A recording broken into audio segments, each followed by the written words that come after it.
So, what really makes a nation strong? I mean, is it all about boots on the ground, soldiers protecting their communities and showing force overseas?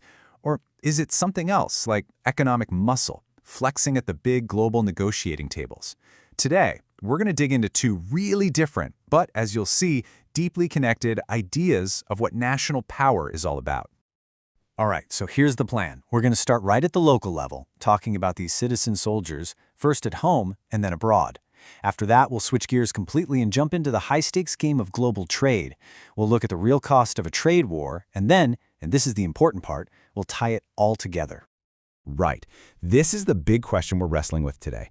Do these two things, the soldier in the street and the strategist at the table, work against each other? Or are they, just two sides of the very same coin? Let's dig in and find out. Okay, so first up, we're going to zoom in on Main Street, USA. We're talking about a really unique kind of strength, one that comes from a force that's both military, for sure, but also super local. We're talking, of course, about the National Guard. And to make this real, let's look at a specific example, the Utah National Guard. They're active in more than 29 counties across the state. Now, this isn't some far-off, faceless army. No way. These are literally people from the community. They could be your neighbors, the person you work with. They just also happen to wear a uniform. And this isn't just, a nice side effect. It's written right into their official mission. Their 2018 annual report actually calls them a good neighbor and community partner. So the key takeaway here is that their whole identity is wrapped up in the communities where they live and serve. So what does that actually look like on a day-to-day basis? Well, it's all kinds of stuff. They're helping out with food drives, sending speakers to schools, marching in parades, and of course being there for important events like Veterans Day and Memorial Day. It's all these really tangible things that weave this military force right into the fabric of everyday life. But that local, community-focused stuff, that's really only half the picture. So now let's zoom way out, from Main Street all the way to the world stage. Because these same local men and women, they have a surprisingly huge global footprint. Yeah, think about that.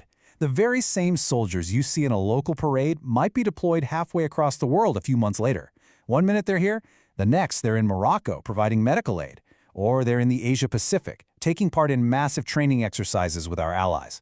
We're talking a truly global operation, from South Korea all the way to the UK. And it's right there, in the Asia-Pacific, that our story takes a sharp turn. Because at the exact same time that these military partnerships are being built, a whole different kind of conflict is heating up in the very same region. And this one, it's all about economics. So let's leave the military training grounds behind for a minute and step into the boardroom. We're heading to the global negotiating table, where the weapons aren't rifles, they're tariffs, and the stakes are quite literally trillions of dollars. And this right here, this really gets to the core of the two very different mindsets we're looking at. On one side, you have this idea of strength that's all about community, right? It's bottom up. It's about being a good partner. And on the other side, you have strength defined as pure economic defense. It's top down, it's confrontational, and it's all about, as one former president put it, making other countries pay for the privilege of doing business with you. Okay, so let's play this out. Picture this. It's a hypothetical 2025. The US and China are locked in these super intense talks, trying to dial back a massive trade war. What's on the table? Everything. Huge tariffs, access to critical materials like rare earths, even how many soybeans China will buy. Literally every single move they make could send ripples through the entire global economy.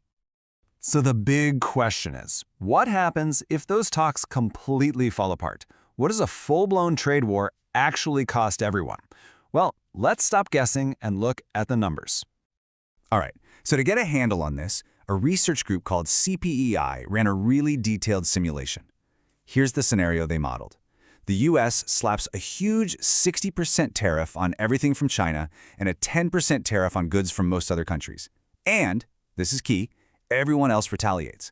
They hit back with their own tariffs. So what's the first big headline from this? Well, global trade itself just shrinks. The model projects that by 2030, the total amount of stuff being traded around the world would drop by 3.4%. That's a huge deal.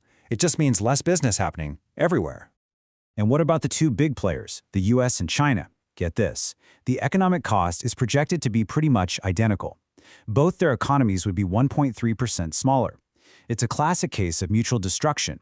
In a trade war like this between the two biggest economies, it looks like nobody really wins. But here's where it gets really interesting. This chart shows something crucial about trade wars. They don't just stop trade, they reroute it. It's like a river hitting a dam. The water is going to find a new way to flow. So while the US and China are building these economic walls, all that business has to go somewhere else. And in this model, countries like Mexico and Canada see their economies boom because suddenly they're the new go-to partners. Okay, but what does all this economic jargon mean for you, for the average person? Well, the model projects a 1.2% jump in the consumer price index in the US. Let's cut through the fancy terms. That just means stuff gets more expensive. Those tariffs on goods from other countries, they show up as higher prices at the checkout counter for American families. Okay, let's pause and bring our two stories back together. On one hand, we have the soldier and the community. On the other, the strategist playing hardball with tariffs. They seem worlds apart, right? So, how in the world do they connect? Well, here's the connection, and it's the whole point of this explainer. At the end of the day, they are both about the same thing: national security. They're just two different ways to go about it. One is about the physical defense of the country and its interests. The other is about the economic defense of its jobs and its wealth. Different tactics, same ultimate goal. But the danger with the economic strategy is huge. And as that CPIA paper points out, one of the biggest victims in a trade war isn't just the US or China, it's the entire global trading system. You know, the set of rules that has pretty much governed the world economy for decades. It puts the whole thing at risk. And that leaves us with a really tough question to chew on. In this super complex, interconnected world we live in, where should a nation focus its energy? Should it look inward, strengthening its own communities and people? Or should it look outward, focusing on its policies and its power on the world stage? There are definitely no easy answers here.